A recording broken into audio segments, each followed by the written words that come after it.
Olá a todos. Nós somos o grupo que ficou responsável por apresentar o seminário 7, cujo tema é Emendaça Libelli Sistema Acusatório. Para isso, para falar desse tema, a gente achou interessante também comentar um pouquinho só do Instituto da Mutácia Libelli, que é necessário fazer uma distinção, porque gera muita confusão. Então, já indo para o conceito da emendação libelli, que está prevista no artigo 383 do Código de Processo Penal, temos: o juiz, sem modificar a descrição do fato contida na denúncia ou queixa, poderá atribuir-lhe definição jurídica diversa, ainda que, em consequência, tenha que aplicar pena mais grave. Nos incisos 1 e 2 desse artigo, eles continuam a dizer: se em consequência de definição jurídica diversa houver possibilidade de proposta de suspensão condicional do processo, o juiz procederá de acordo com o dispositivo na lei. Já no inciso 2º, ele afirma, esse artigo, tratando-se de infração da competência de outro juízo, a este serão encaminhados os autos. Fazendo uma análise desse textinho de lei, a gente extrai que na emendação libelli temos uma denúncia que é deficiente no tocante à qualificação jurídica do fato. E com isso, o juiz estará autorizado a fazer uma correção, ou seja, uma emenda. O juiz, sem modificar a descrição do fato contido na denúncia ou queixa, poderá atribuir uma definição jurídica diversa daquela atribuída pelo MP ou pelo querelante na peça acusatória. É importante ressaltar também que o inciso do artigo 383 do Código de Processo Penal, que traz a permissão ao juiz da possibilidade de proposta de suspensão condicional do processo em consequência de definição jurídica diversa. Diz a súmula do Supremo Tribunal de Justiça, súmula 337, que é cabível a suspensão condicional do processo na desclassificação do crime e na procedência parcial da pretensão punitiva, firmando o que diz o inciso que a gente já mencionou, o inciso 1 do artigo que a gente já mencionou, que trata do Instituto da Emendação Libelli. Vale ressaltar também que esse instituto é aplicável tanto na ação penal pública quanto na ação privada e coaduna-se com o princípio da correlação. Esse princípio é muito importante e tanto o Instituto da Emendação Libelli quanto da Mutácia Libelli são os institutos que vêm justamente para preservar esse princípio da correlação, que a Brisa vai falar daqui a pouco. Só vou fazer uma breve consideração do Instituto da Mutácia Libelli, que está prevista no artigo seguinte, artigo 384 do Código de Processo Penal, e a mutácia libelli consiste em uma modificação dos fatos narrados da denúncia, em razão de provas que surgem no curso da instrução, que se diferencia no caso já mencionado do Instituto da Emendação Libelli, já que na emendação libelli não surge nenhum fato novo, e na mutácia libelli vão haver novos fatos. Passo a palavra para a Brisa. Então, o princípio da correlação, ele implica principalmente na observância da correspondência entre a condenação e a imputação da persecução criminal.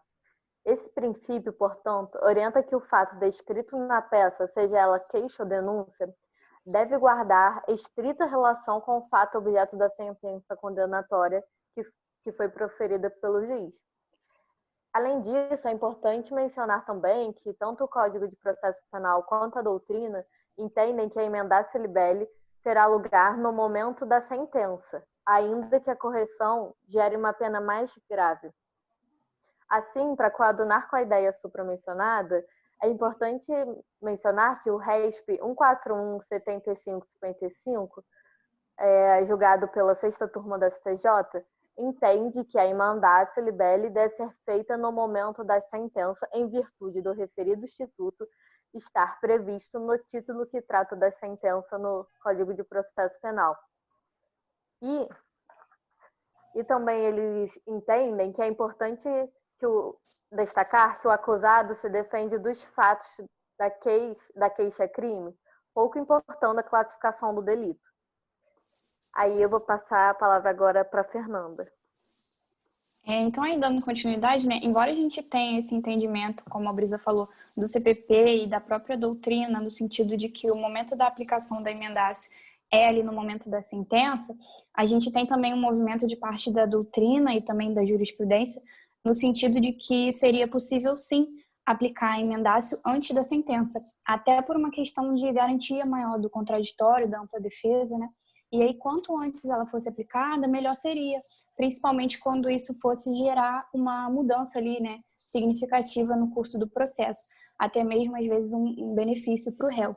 Então, assim, falando um pouco do prejuízo que a gente tem com a emendácio sendo aplicada somente no momento da sentença, isso traz ali um prejuízo, né, para o acusado, um risco, porque ele fica ali refém de uma classificação jurídica aplicada de forma equivocada e que pode gerar consequências graves no processo, pode gerar uma prisão inadequada, pode gerar a adoção de um procedimento diferente do que deveria ter sido adotado, pode gerar a violação de competência. Então, tem sim as suas consequências, né? Então, assim, falando de uma forma mais prática, supondo ali que a gente tenha numa denúncia a narrativa de um furto e por um erro material ali foi indicado o tipo penal de um roubo.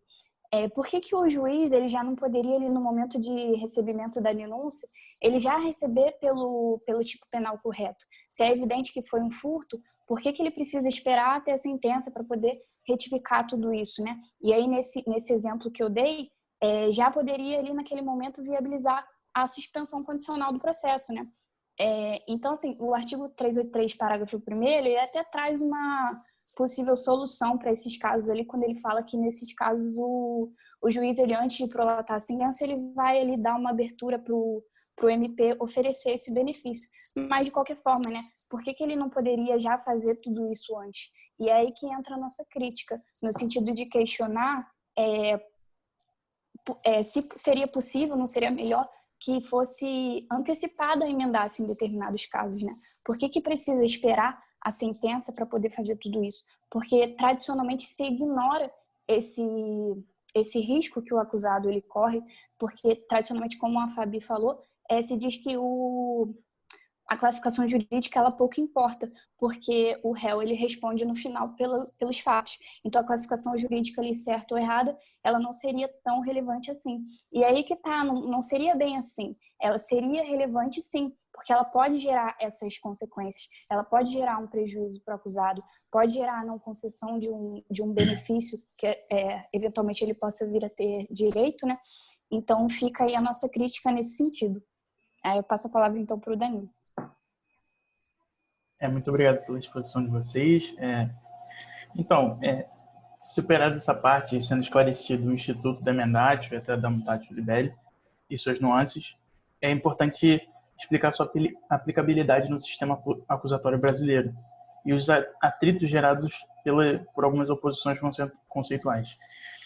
Mas antes disso, eu queria explicar um pouco sobre o sistema penal, o sistema de processo penal acusatório, distinguindo ele dos outros sistemas existentes, que seriam o inquisitivo e o misto. O sistema inquisitivo ele era predominantemente utilizado durante a Idade Média e largamente utilizado por tribunais eclesiásticos durante a Inquisição. E ele é caracterizado principalmente pela dupla função do juiz, de acusador e julgador, concentrando grandes poderes na mão do julgador, né? Devido a esse papel de acusador do juiz, inexiste qualquer contraditório e a defesa é meramente decorativa.